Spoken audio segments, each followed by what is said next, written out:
Go Language Programming, Chapter 2, Unit 1. Control Structures. Control structures are useful in many ways. We use control structures to analyze variables and choose a direction path within our program. Based on different criteria that is given as parameters, we can make the program do different kind of tasks within our program. We specify whether a block of code should be executed or not depending on a given condition. So first, let's look at the Go keyword or a go-to keyword in a Go language. So go-to keyword reroutes the control flow to previously defined labels within the body of code blocks. So the code block basically means that left curly braces and right curly braces. So anything within this is a code block. Okay. So basically that means the go-to is defined within this code block. So the label name that the go-to takes is a case sensitive.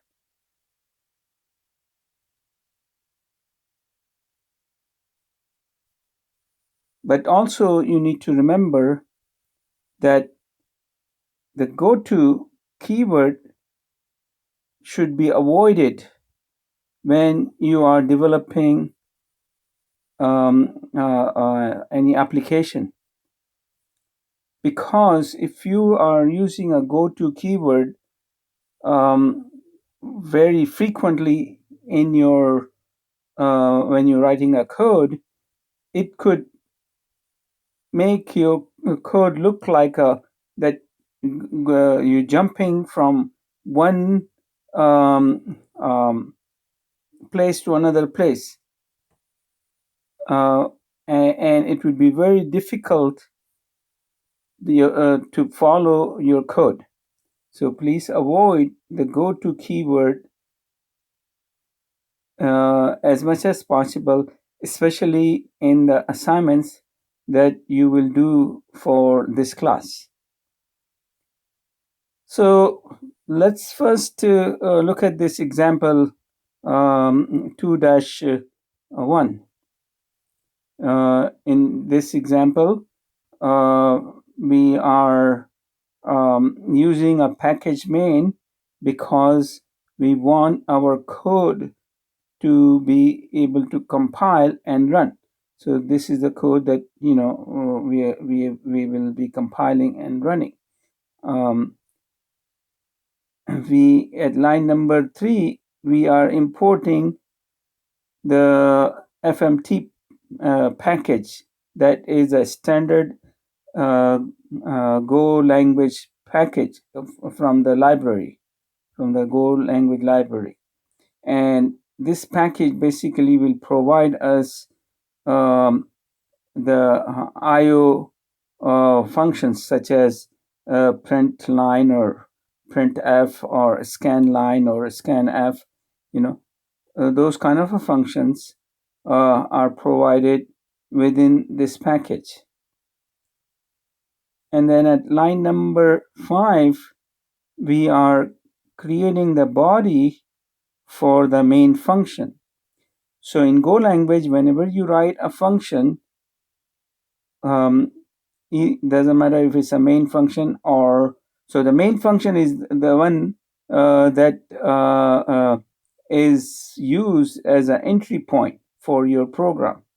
So You can also write other functions, your custom functions, but all functions must start with this keyword func. And then you start the body of the function with the curly braces in the same line as the function name. If this curly braces on the next line and you try to compile the code, you will get an errors.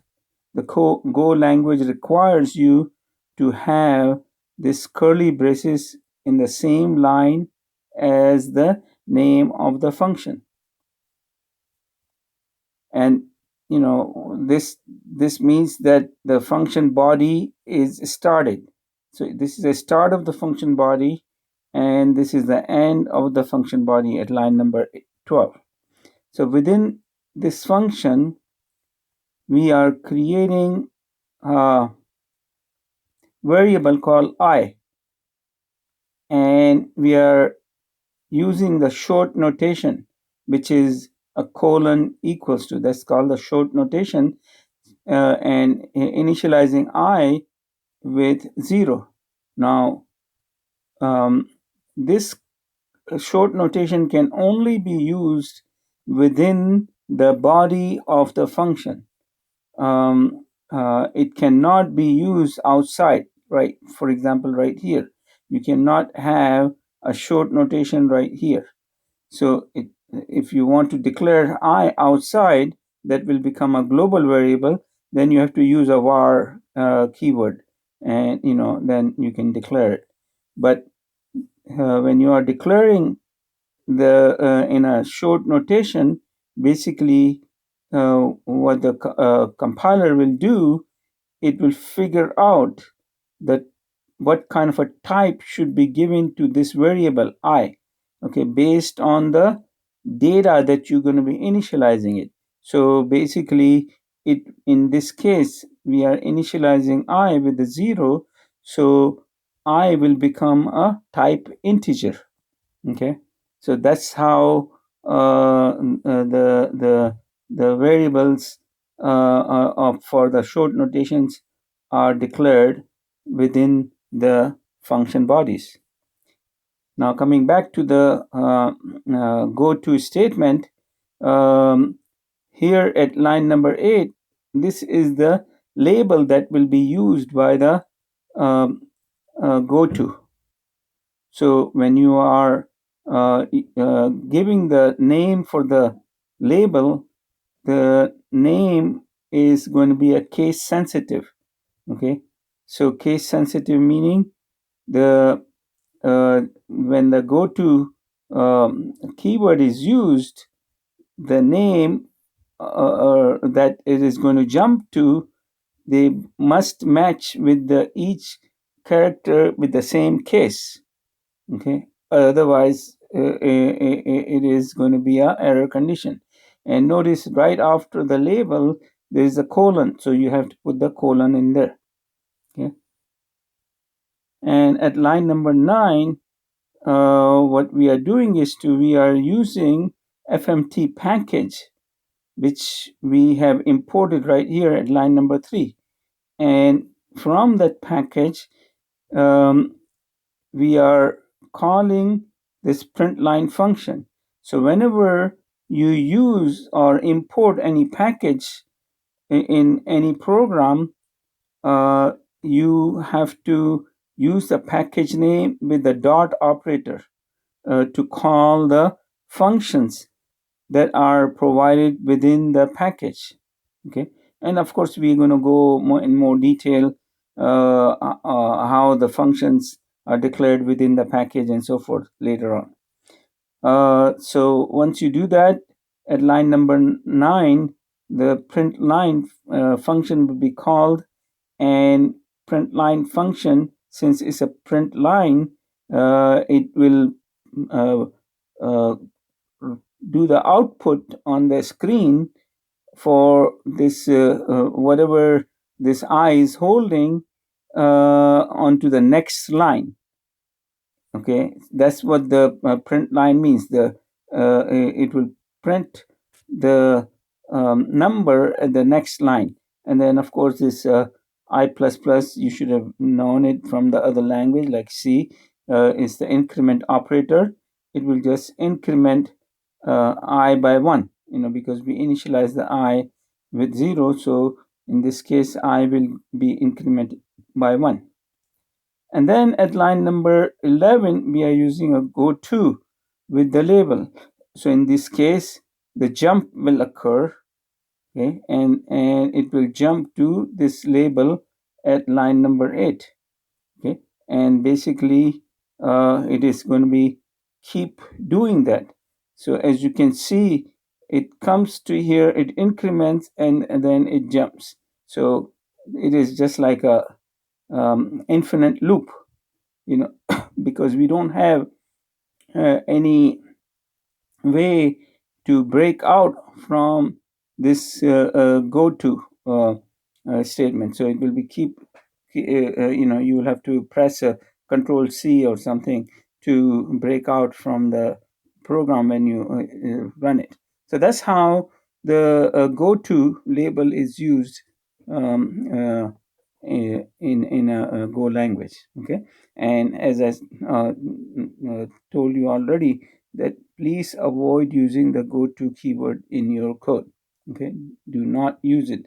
This is just basically to show you the reason I'm covering this go to is to show you how go to is used within the Go language. Okay. All right. The other control structures can be done with the for loop as well in Go language. So now what we're going to do is to look into different types of for loops within the Go language. So Go language has only one looping constraint, for loop. It does not have a while loop, okay, or do while, okay, like you have it in C. So these loops are not provided in your Go language. Okay, so only looping constraint is the for loop. Now, for loop has different syntax, that is used in a Go language. So the for loop is the most powerful control logic in Go language. It is, it has a power similar to what you have seen it in C language. So one of the for loop that is used in C, which is similar to this, uh, which has a initialization section, comparison section, and increment section. Same way that Go also has it. Okay, that's a one syntax of the for loop. So basically, the for loop can read data in loops and iterative operations, just like a while loop. So since Go language does not have a while loop, but you can use the for loop the similar way, okay, as you would use it in a while loop. So this is the way that you would use the for loop to mimic the while loop, which is given to us in C language. The for loop unifies the for loop and the while loop, and there is no do while loop, which we already talked about. Now, so basically, we get three different forms of the for loop in Go language. So only one of them is using the semicolons. Okay. Now, in C language, when you write a for loop, for example, you have a parenthesis. In Go language, there are no parentheses for loop. So you just have the curly braces, and within the curly braces, you put in the logic for the for loop. So that's the one key thing that they have the language writer have done this, make the for loop as simple as possible, basically. But they have provided a different for loops as well, which is not really available in other languages as well. So in this case, which in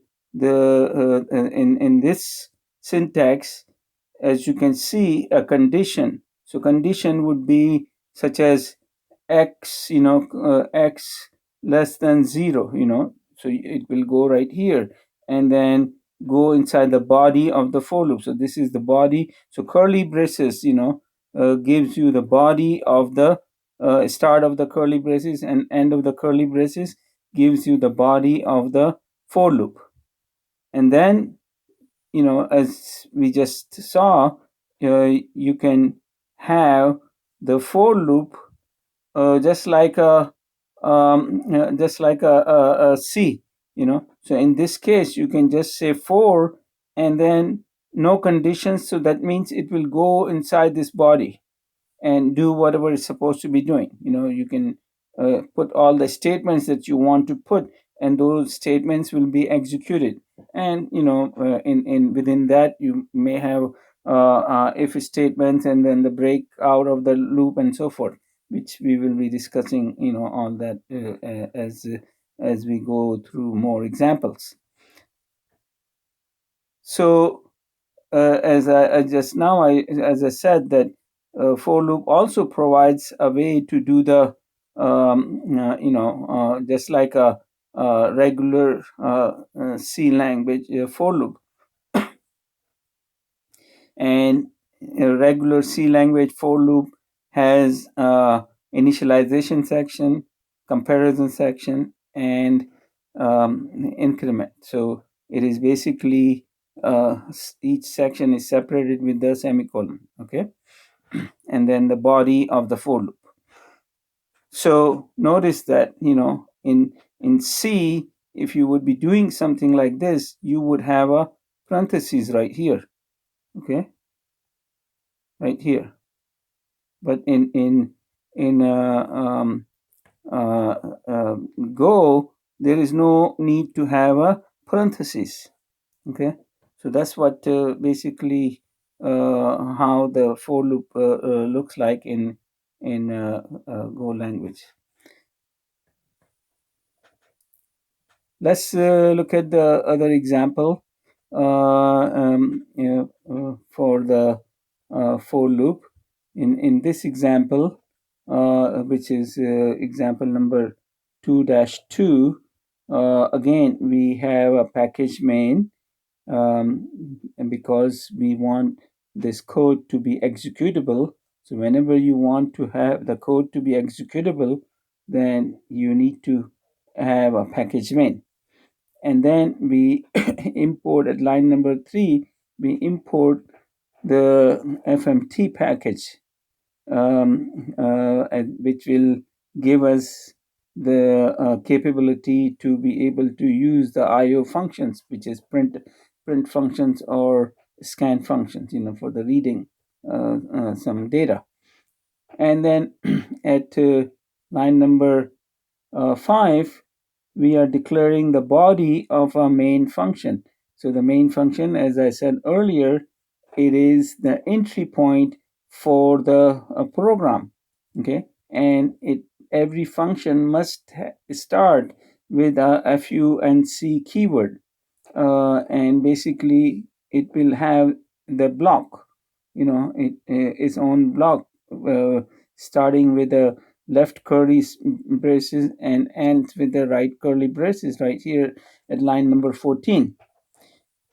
And within this main, in this case, we are doing the short declaration using the colon equals to. Okay, what this will do is that it will create a variable in the memory called sum, and it will initialize it with a data 0 in it.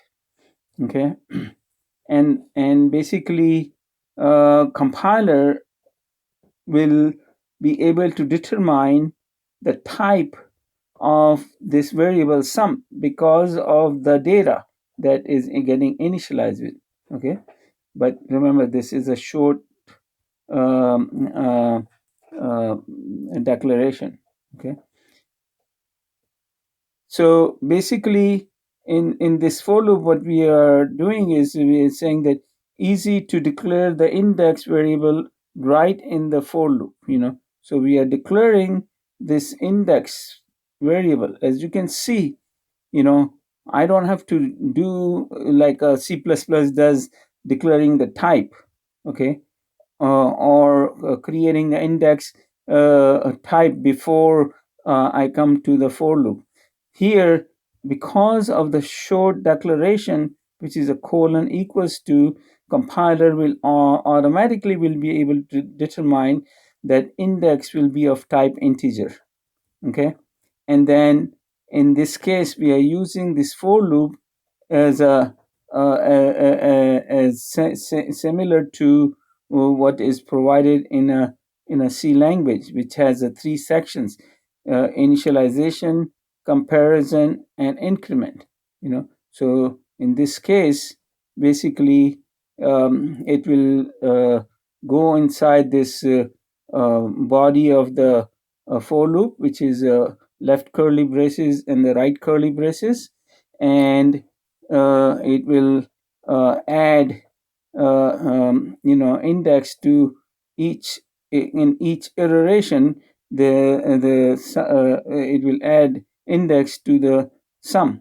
Okay, and it will be keep doing it as long as the index is less than 10. Okay, and the index which is declared at line number 9 as a short declaration, the scope of this index will end right here.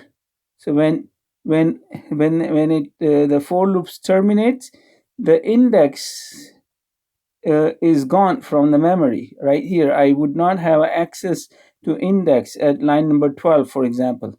Okay, but sum will be still, I have access to it because sum was declared before the for body, for loop body, and that's why we can get the whatever the number that this sum variable holds. So to print this the data within this sum, we are using the FMT package, which has a print line function. Okay, and this package basically this print line function is very flexible. It is not like a your C language that you have to do the format specifier.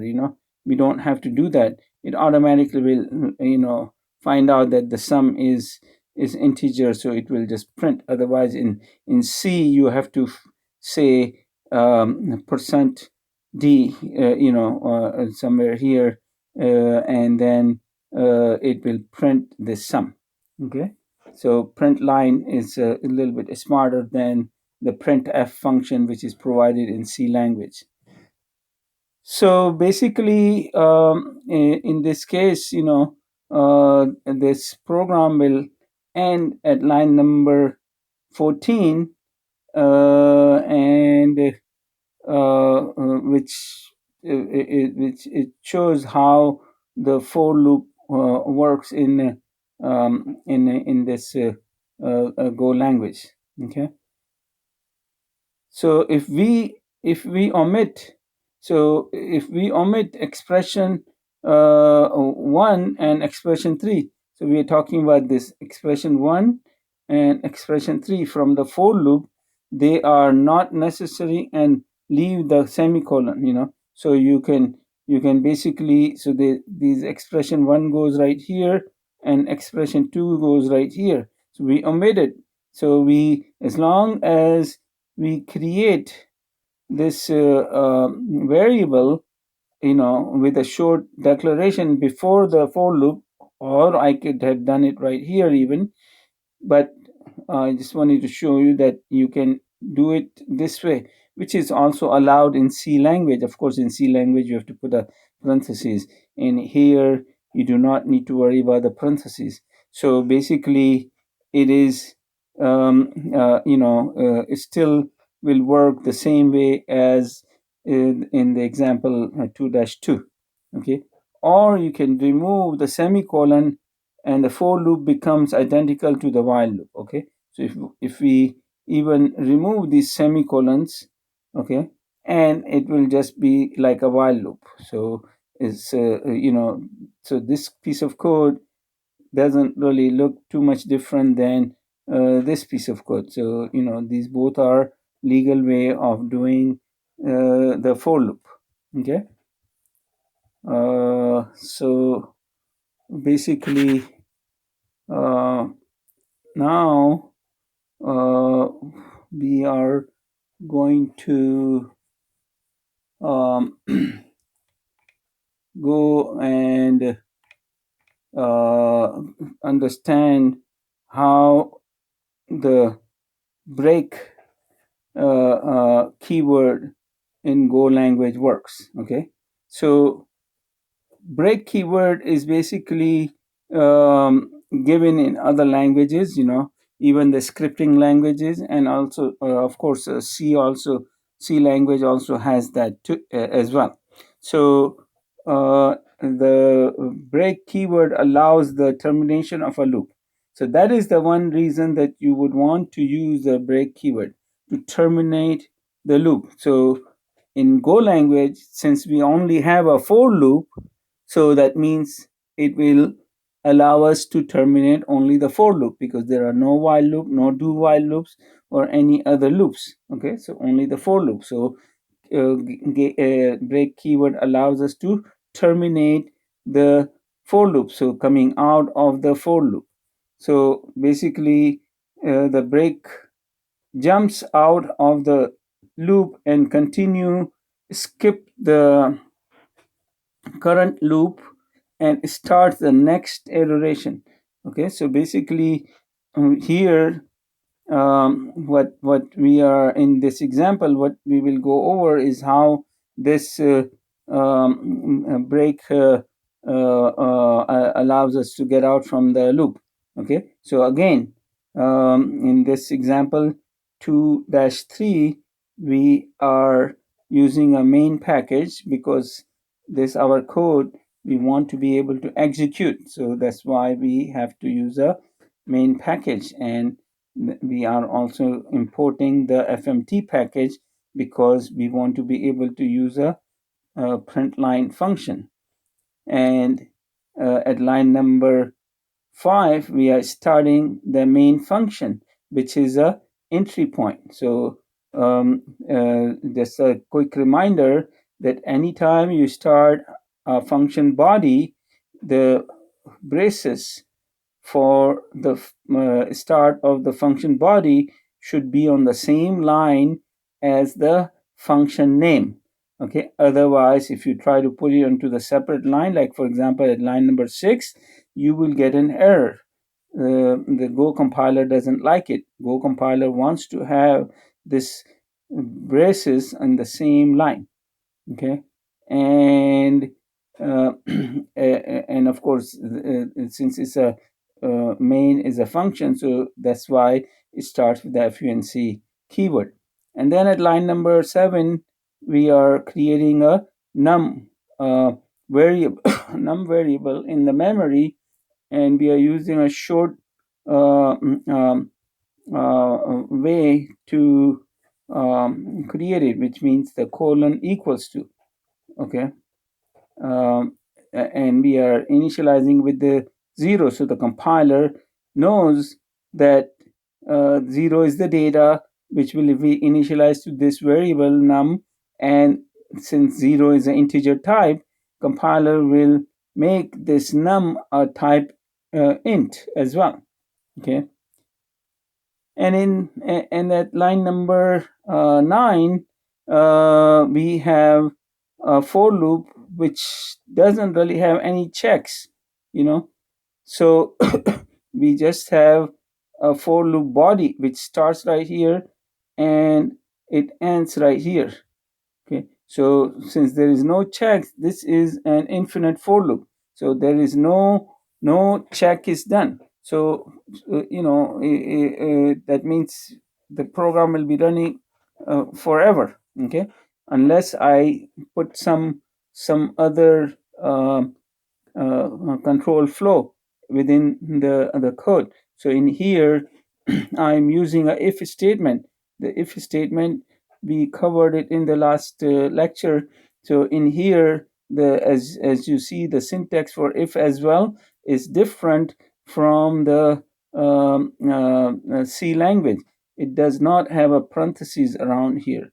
Okay, it just have a left braces and then the right braces to end the body of the if statement. So in here, what we are doing is we are checking if num is greater than or equals to 3, then break. Okay, so that means it will break out of the loop when condition is met. So it is going to break out of the loop, okay, from the for loop, and basically it will come to right here. Okay, it won't go to these statement. It will skip these two lines. Line number 14 and 15 will be skipped, and it will come to line number 18, and it will print a statement just after the for loop. So that's how the break statement behaves, okay, to come out of the for loop. Okay, uh, and now let's look at the continue keyword in Go language. So the continue keyword is also provided in other languages, such as C. And this continue keyword allows to go back to the beginning, okay, of the for loop. So basically, if it finds the continue within the body of the for loop, and you say continue, it will always go back to the top of the for loop and start again. So that's what the purpose of the continue statement is.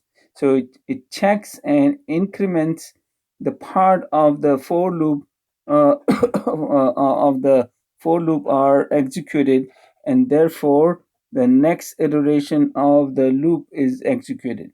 Okay, so basically let's go over this example number 2-4, and in this example, we start with the package main because we want this program to be executable, and we import the FMT package because we want to be able to use print line function. And at line number 5, we are declaring the body for the main function because this will be the entry point for the program. Okay, and this curly braces is on the same line as the function name. So the body of the function starts right here at line number 5, and it says that continue keyword within a for loop block will bring back execution to the beginning of the for loop. So in here we have this continue statement at line number 13. So when we say continue, so it will bring back the execution back to the start of the for loop, okay, and checks and determines in the for loop the for loop will be executed. So this for loop will be executed again and again as long as this condition comes back to the start of the for loop.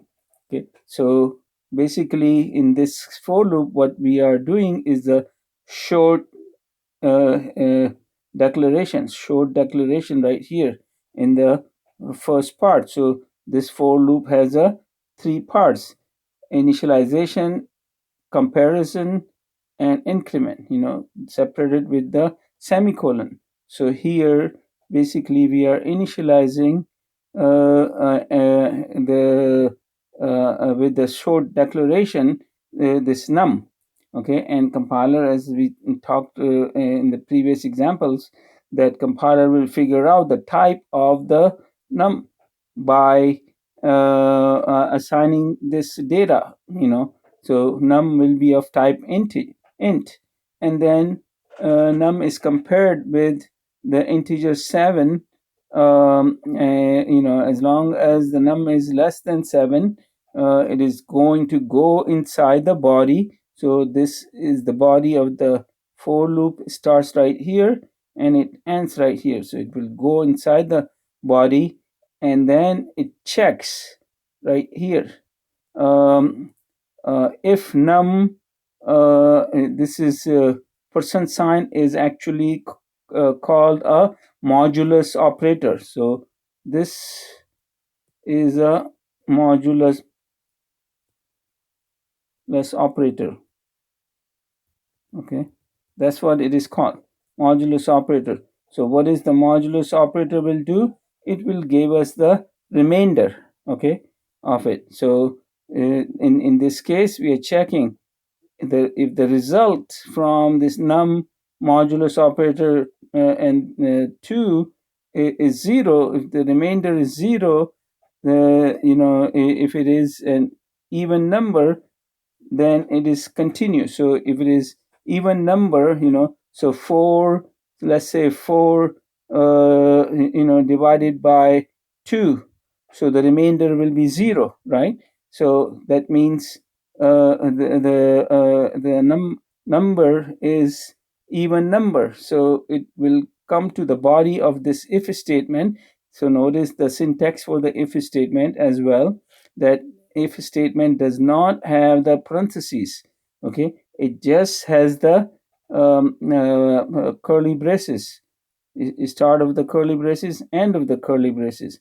Okay, and the basically within the body of this if statement there is a continue keyword, so it will come out of this body and go back to right here to the for loop. Okay, if it is an even number, and as long as it's an even number, that's what it is going to do. If it is not an even number, it will come out of the it's not going to go inside this if statement, and it will come to here and it will print out that it's an odd number. Okay, I could have put the print line in here as well to show that, okay, what is the even number is, so that way we know, okay, what is the even number. But you can type in this code and add or modify the code, and that is the best practice that you should do. You should always type in these examples that are in these lecture notes, okay, to get more practice. So basically, in this case, the for loop will end when this comparison will become false. Then it will come out of this for loop and exit the program. Okay, so that's how this program will end. As long as this condition is true, it is keep doing it, and of course the continue statement will go back to here, and keep doing it until this condition becomes false, and then it exits out. Okay, so that basically concludes this unit number 1, chapter number 2, and uh, we will continue with the next unit.